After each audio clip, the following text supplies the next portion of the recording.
Today we're at the University of Maryland Turfgrass Research Facility, and we'll be speaking with Dr. Peter Denoden on a crabgrass control study that he is currently working on. Crabgrass, as most people know, is the most common and invasive weed in lawns in the Mid-Atlantic region.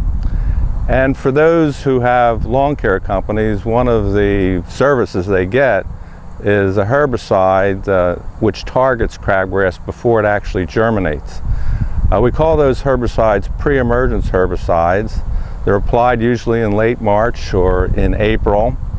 And what they do is they spread out in the surface of the soil, and then when the crabgrass seed germinates, it picks up the herbicide and the seedling fails to develop. Now, if crabgrass is allowed to go unchecked, it will soon dominate the lawn. And as you look across the site, you see that there are a lot of light green plots and there are a lot of dark green plots. And the dark green plots are where we have successfully, or at least partially, controlled the crabgrass this year. As you can see, in the ones that are really heavily infested, what will happen over the course of maybe as few as 2 or 3 summers is the crabgrass will actually outcompete the turf, which in this case is tall fescue. And when it dies with the advent of a few frosts in autumn, homeowners will notice that they have a lot of bare spaces. And these bare spaces often become muddy during the winter time. So one of the key objectives to maintaining quality turf in this particular part of the United States is to ensure that you use a pre-emergence herbicide to avert this problem. Now, 2010 was a bit unusual. If you recall, it was one of the coldest, snowiest winters we had in the region. And then we had one of the earliest, warmest springs that we ever experienced before. For example, crabgrass at this particular site usually germinates around the middle of April, whereas this year we found it had emerged the first week of April. So these warm temperatures had stimulated a lot of early crabgrass emergence. Now, the crabgrass plants themselves, again, survive from seed over winter, and their germination is staggered. And most of the germination that we see in a normal year occurs during the months of May and June. However, if you have an unusually wet summer or a summer marked by frequent thunderstorms, this rain will actually stimulate more crabgrass seed later in the season, which makes for a really difficult crabgrass problem. Now, these pre-emergence herbicides are degraded by microorganisms, and our objective is to find the right rate that will provide us this control of crabgrass up through the months of June and July. And hopefully by the latter part of July or the early part of August, these herbicides will have broken down by the action of these microorganisms. And this is how it is intended. We want these herbicides to break down, to leave the system, so that in the event we have to do any lawn renovation or athletic field renovation, which is very common in this area, then the residuals of those herbicides are gone. Now, this particular study was established or started back in 2008.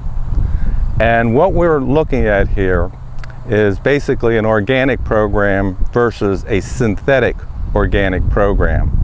For example, we have fertilizers going out in the spring and intermittently thereafter from either urea, a polycoated urea material, or a natural organic product called a sewage sludge. In addition to that, we have on some of these plots, with and without these different nitrogen sources, various pre-emergence herbicides. The commercial ones that we used here are products like Dimension and Barricade, and we also have a product called corn gluten. Corn gluten was developed as a natural pre-emergence herbicide to manage crabgrass at Iowa State University back in the 1990s. We have evaluated that at our facility for quite some time, and we found that it does significantly reduce the invasiveness of crabgrass.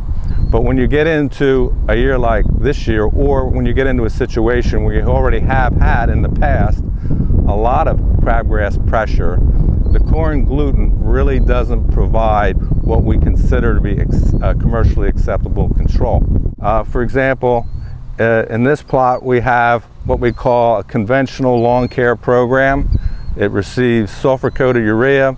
It receives the herbicide called Barricade. And you can see that this particular plot is almost crabgrass free. Then if we come down into this area, we have a plot that has received no fertilizer in over 2 years, but it also received a commercial pre-emergence herbicide. We have quite a bit of crabgrass. So the fertilizer helps the turf to become thicker and thus serves as a means of competing with the crabgrass and limiting its ability to be extremely invasive. So the combination of the pre-emergence herbicides with fertilizer, we have excellent looking tall fescue for this time of year.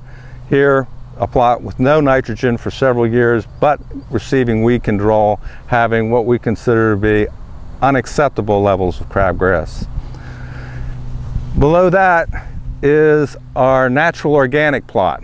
This plot receives corn gluten, which also is about 10% nitrogen and doubles as a very good fertilizer. And our follow-up treatment in this plot around the 1st of July with a ½ pound of nitrogen from a sewage sludge to help stimulate recovery from that drought dormancy has given us what we can see is pretty good, very good color here. But again, it's what we've typically seen in the past with corn gluten, is that while it does significantly reduce the amount of crabgrass that develops, the levels that eventually do develop are, from a commercial perspective, unacceptable. In other words, if you had hired a lawn care company to take care of your lawn, and by the mid to latter part of August you saw these levels of crabgrass here, you would probably be complaining. But a lot of homeowners choose to use this product. It does have, again, the attributes of providing a good nitrogen source, while at the same time it does help to reduce the amount of crabgrass that will develop in the lawn.